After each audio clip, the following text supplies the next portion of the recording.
Let's bring in a couple of my NBC News colleagues with more on all of this. Yamiche Alcindor is outside the White House, and Melanie Zenona is at her post on Capitol Hill. Yamiche, let me start with you and this weekend's meeting in China. High stakes.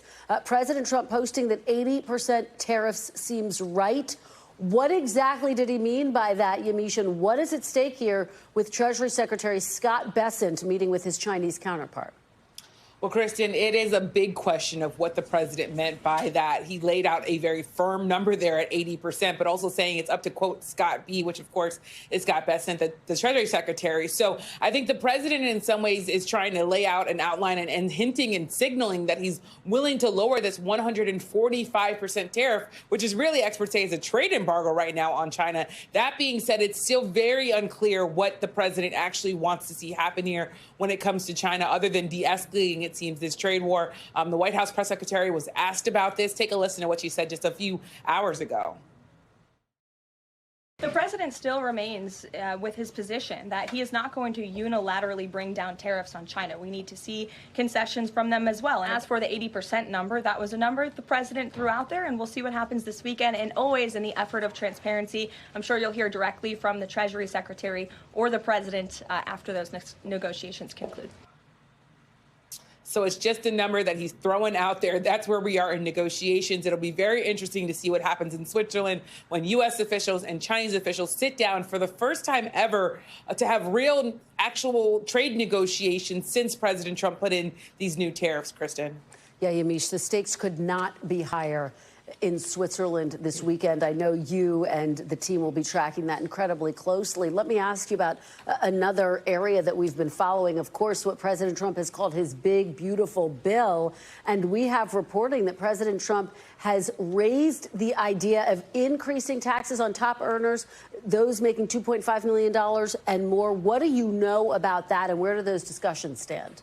Well, this is really interesting. The president urged House Speaker Mike Johnson in this private call to raise the tax rate on the highest earners, on wealthy people. But he's doing this because he's trying to find savings in this bill because he wants to do things like increase spending when it comes to immigration enforcement, defense spending. He also wants to extend those 2017 tax cuts that he did the first time he was in office. So it's really interesting to see how this happens. It seems like that's where the president is coming from when he says, well, we need to generate some money somewhere. So it'll be very interesting to see what happens. But as you can tell, the president is not shying away from inserting himself into this bill as lawmakers are trying to figure out what to do. Of course, next week, he's going to be in the Middle East traveling in his first major foreign trip as they're trying to write this bill. But I suspect, based on my sources, that the president will be not shy of calling in and weighing in as lawmakers try to put that together, Kristen. Yeah, and one of the big sticking points is what to do about entitlements. Medicaid in particular, there are concerns that Republicans are going to in some way slash or hamper Medicaid coverage as a part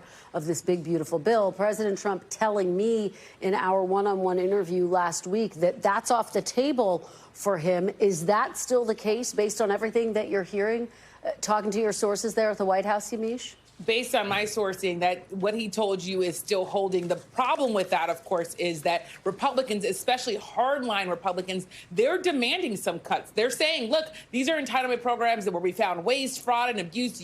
And they're saying, you have the Department of Government Efficiency that is looking at these entitlement programs and saying that they need to be changed. They need to be cut down. But the president is in some ways trying to stick to that promise that he made to the American people, frankly, people that rely on Social Security, rely on Medicare, rely on Medicaid. He doesn't want the president to take those things away from people. But it's going to be, I think, a really, really hard negotiation to actually see that happen in writing, Kristen. Yeah, I think you're absolutely right about that. All right, Yamiche Alcindor, thank you so much. Starting us off from the White House, Mel, let me head over to you on Capitol Hill. Let's start off by talking about the possibility of increasing taxes on the highest earners. It's really fascinating because President Trump tweeted about how politically perilous it is. And after your reporting, quite frankly, the team's reporting that he had suggested that, he came out with this post on social media today, basically saying Republicans can do it. It's up to them. They probably shouldn't. And it was a little bit of trying to have it both ways. What's the very latest you're hearing? Well, perhaps the reason for that post this morning from Donald Trump is that he's been getting a lot of pushback since this reporting came out and since he pitched this idea to Mike Johnson in a phone call on Wednesday. Now, I will say that the leadership was entertaining this idea. They have been trying to figure out whether it's workable and whether the votes are there. And it makes sense in some ways for Republicans. It solves a lot of problems for them. It solves the math problem that they're facing. It also gives them a better message against the anticipated Democratic attacks. But over the last 48 hours or so, my colleague Julie Sirkin and I have learned that the votes just aren't there at this moment for a tax hike on the wealthy, something that really defies decades of traditional orthodoxy within the Republican Party. And it's not just Republicans on Capitol Hill who are pushing back. It's also some influential outside groups as well. I spoke to Grover Norquist. He's the president of Americans for Tax Reform. He said Trump called him up on Wednesday as well to get his input, and Grover Norquist laid out his case and his argument for why he thinks this is a bad idea. And Norquist at least walked away with the impression that Trump was receptive to that argument. Now, it's still a little unclear where Trump stands. He has had mixed signals on this. He said different things. That post you referenced this morning also was a bit ambiguous. But what is clear is that time is running out for Republicans to make these really big decisions. And the chairman of the Ways and Means Committee, which is that key tax writing committee, is meeting with Trump at the White House this afternoon. So perhaps we'll get some more clarity after that meeting. Yeah, I know we'll be drilling into our sources after that meeting. Let's talk about Medicaid, Mel, what I was talking about with Yamiche, because that's the other big part of this. And of course, there is that math problem that Republicans are contending with, the fact that they cannot reach the cuts that they want without touching entitlements or, of course, thinking about tweaking the tax code. So that's really where the tensions are. What are you hearing in terms of Medicaid and other entitlements? Yeah, this is the stickiest and most difficult issues that Republicans have to solve before they can pass this massive tax and immigration bill, which they're hoping to do by Memorial Day. Now, Republicans have really been all over on the map when it comes to Medicaid, ruling things in, ruling things out. But it is pretty clear that moderate Republicans have rejected some of the steepest cuts to Medicaid, such as changing the federal match rate for states that have expanded Medicaid in their states under the Affordable Care Act. What seems to be something that is still under consideration is whether they're going to institute something called per capita caps, or putting a cap on the amount of federal spending that the government is willing to spend for these expansion states. But at this point, everything is still a live ball. They have not made any final decisions.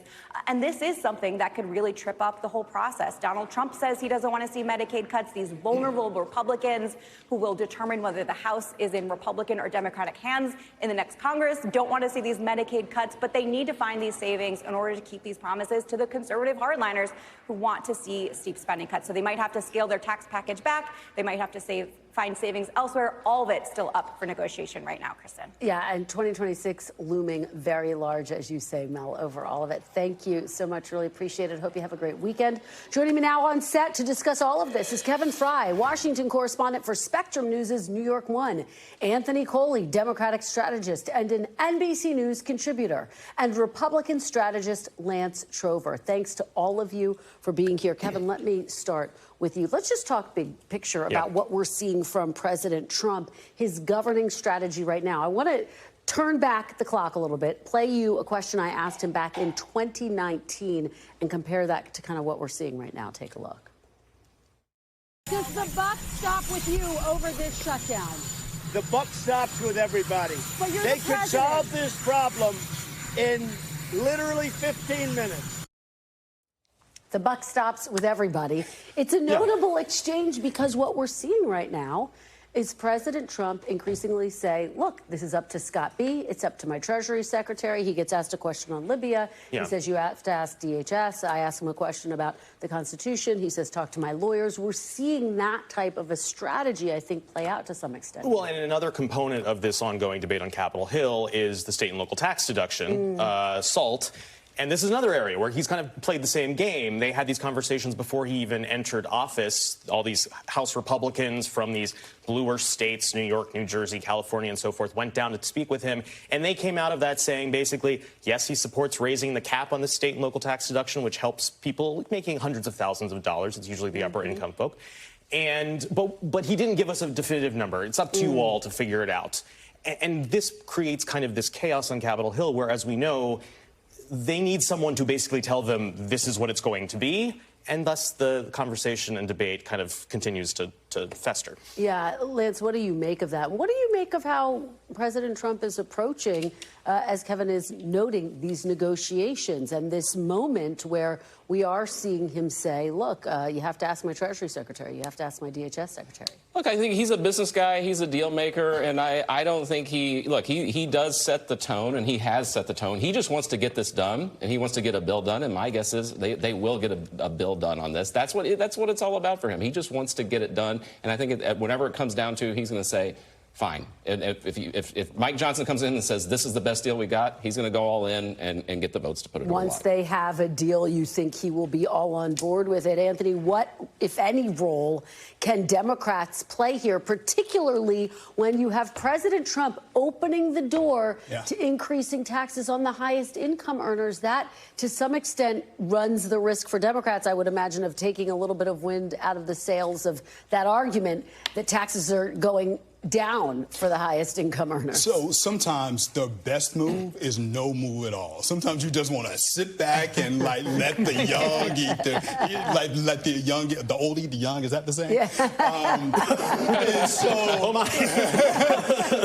We know what you mean. So here's my point. House Republicans have been down this road before. I think back to 2018. We faced a similar political dynamic where we are now. Republicans control the House, the Senate, and they have the White House. And in that midterm election, Democrats they netted 40 seats.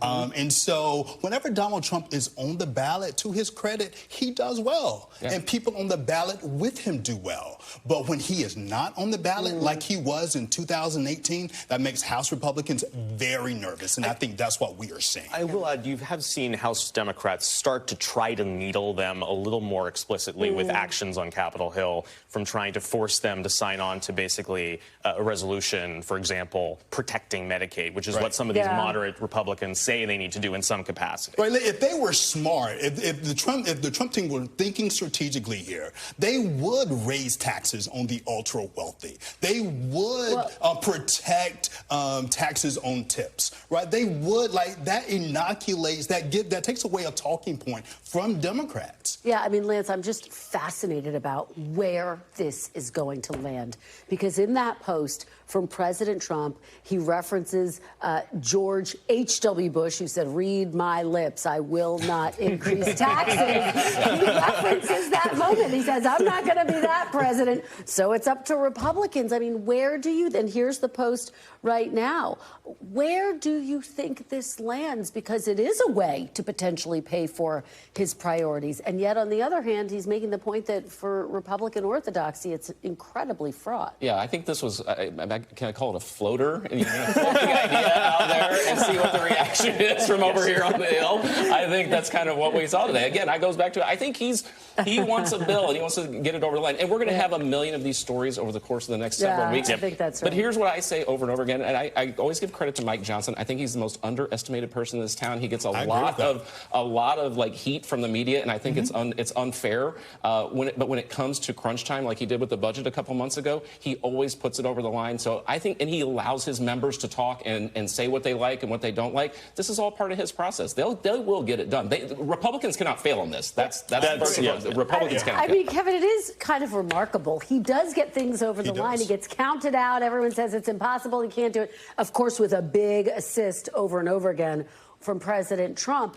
They're saying they want to get this done through the House by Memorial Day and to the president's desk by July 4th. Is that realistic? What are your sources telling you? Good luck with that. I would say this. One, I will add the caveat that, yes, he is an understated individual, which I think builds into this, like he's not fully in control. He has had, of course, moments, though, where he's put things on the floor and they have failed spectacularly because his members have basically revolted against him. Yeah. That said, they've already punted some of these hearings that were floated as being scheduled in recent weeks, and now they've been pushed to this week. There is still ongoing feuding, particularly when it comes to the Energy and Commerce Committee, about how they're going to land on some of these key components of this bill. And so until you see that coalescing, this idea of getting something done by Memorial Day, yes, jet fumes always feed a desire to leave town, but it's going to be complicated. It is going to be complicated as we watch this play out. We are hearing from former President Biden, Anthony, for the first time Since, of course, President Trump took the White House and he left office, he decided to talk to the BBC and The View, and he basically still insists he thinks he could have beat President Trump. What do you make of what we are hearing from President Biden? And is it helping Democrats who are, quite frankly, trying to revive the party in this moment? No, it is not helping them at all. Democrats have a brand problem. Every time Joe Biden rears his head, it forces Democrats to fight an old fight. To your first question, I think Joe Biden right now is still coming to grips with his decision in the winter of 2022 to stand for re-election. This was right after the midterm elections when Democrats did better than many of us anticipated. It was after the disastrous withdrawal from Afghanistan, and his poll ratings never recovered from that. But if you fast forward to the winter of 2022, Kristen, that was the moment when he should have made a vow, stuck with his vow to voters, to be a transitional president. He did not do that. He gambled. He put his own ambition above what was best for his party and his country. And now we are all suffering from that selfish decision. Kevin, it's so fascinating because he got pressed on that decision. And he says things were just happening so quickly and we were having progress. And he argues in an interview this week, he wanted to see it through. How is that argument? I mean, we see how it's landing with Anthony, but how's it landing, broadly speaking, within the Democrats? I mean, I think there is just a general desire, as Anthony was just hitting at, to move on, to move past this chapter. I mean, there's already this ongoing infighting on Capitol Hill as to who is the leader and how are they holding the baton.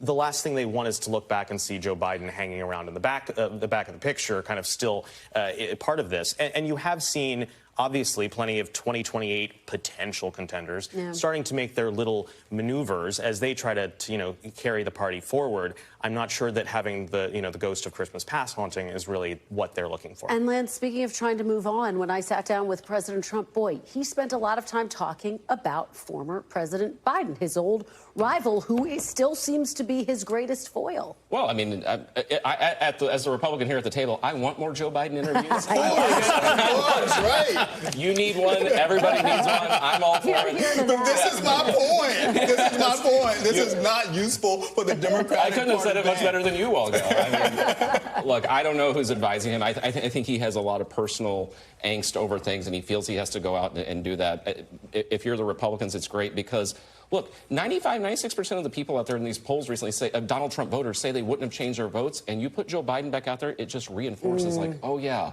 I really didn't like the last 4 years, and that's good for Republicans. And some of this is a pre-buttal for these upcoming books. Yes, it's important to note that. A lot of books coming out that we will all look forward to reading. Thank you all. Fantastic conversation. Thank you. Hope you have a great weekend. Appreciate it. Thanks for watching. Stay updated about breaking news and top stories on the NBC News app or follow us on social media.